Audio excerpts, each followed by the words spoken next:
Assalamualaikum warahmatullahi wabarakatuh. Perkenalkan, nama saya Sepir Lestari, NIM 2502110020.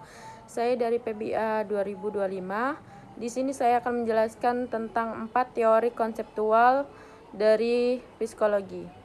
Next. Ada 4 teori, yaitu yang pertama behaviorism. Behaviorism ini adalah pembelajaran yang terjadi melalui stimulus, respon, atau penguatan diri melalui reward dan punishment yang membentuk perilaku seseorang. Motivasi berasal dari stimulus eksternal seperti hadiah dan hukuman, bukan melalui proses internal.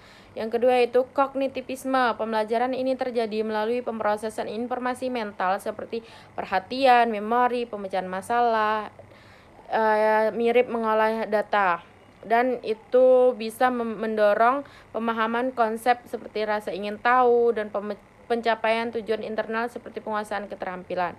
Yang ketiga yaitu psikologi humanistik.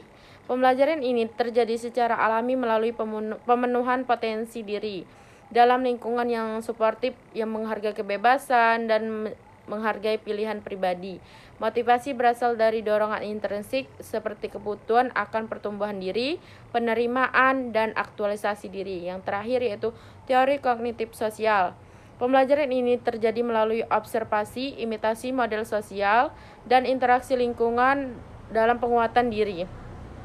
Motivasi ini dipengaruhi oleh ekspektasi hasil atau outcome ekspektasi atau efikasi diri dan penguatan serta observasi orang lain. Next, soal kedua. Untuk soal kedua yaitu teori kognitif sosial yang paling efektif untuk belajar bahasa Inggris, yaitu teori dikembangkan oleh Albert Bandura, menekankan pembelajaran melalui observasi, imitasi model sosial, dan interaksi lingkungan dan penguatan diri. Mengapa saya memilih teori ini? Karena teori ini unggul yang menggabungkan proses mental seperti pemahaman dan efikasi diri dengan pengaruh sosial nyata, membuatnya lebih relevan daripada behaviorism dan kognitivisme.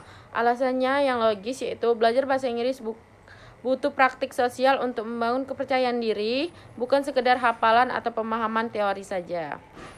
Relevansi dengan keterampilan bahasa: mendengar dan berbicara. Observasi native speaker via video, YouTube, atau conversation partner, membangun pronunciasi dan fluensi seperti meniru intonasi saat di podcast. Membaca dan menulis, mendorong analisis teks bersama, meningkatkan efikasi diri saat menulis esai. Ini relevansi untuk pembelajaran Indonesia yang butuh exposure sosial sesuai pengalaman latihan pronunciasi via rekaman dan exchange.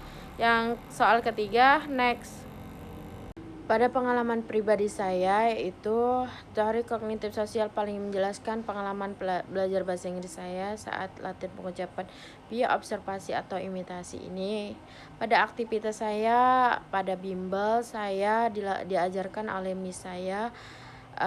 Kami semua memutar video atau native speaker dari YouTube. Kami showing plus direkam untuk feedback fears, untuk melatih pronunciation atau untuk melatih speaking kami.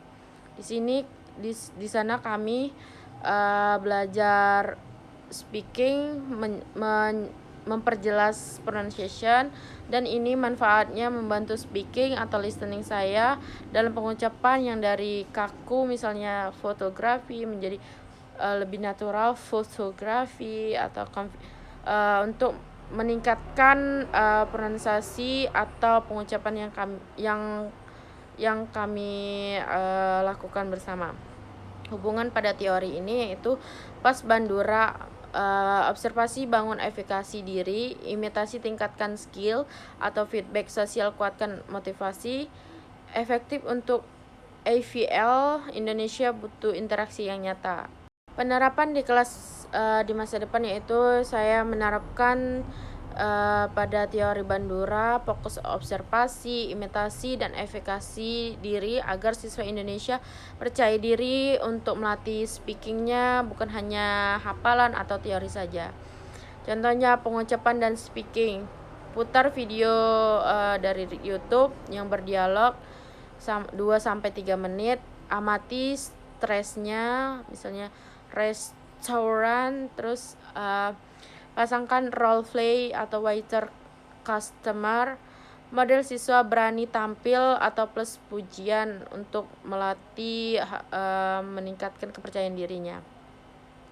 Rekam terus observasi untuk mengetahui peningkatan pada anak tersebut.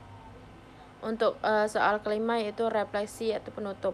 Pembelajaran yang membandingkan pembelajaran menurut saya itu membandingkan tunjukannya bahasa efektif yang menggabungkan internal, eksternal, sosial atau kognitif sosialnya yang lebih unggul untuk speaking.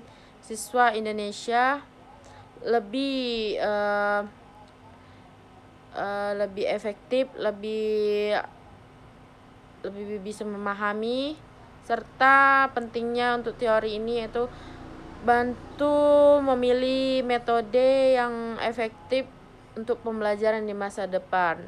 Karena misalnya memilih modeling atasi atau the sound itu meningkatkan motivasi kelas inklusif. Tanpa teori, menonton seperti drill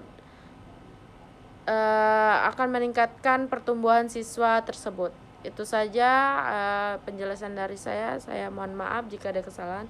Saya akhiri. Wassalamualaikum warahmatullahi wabarakatuh.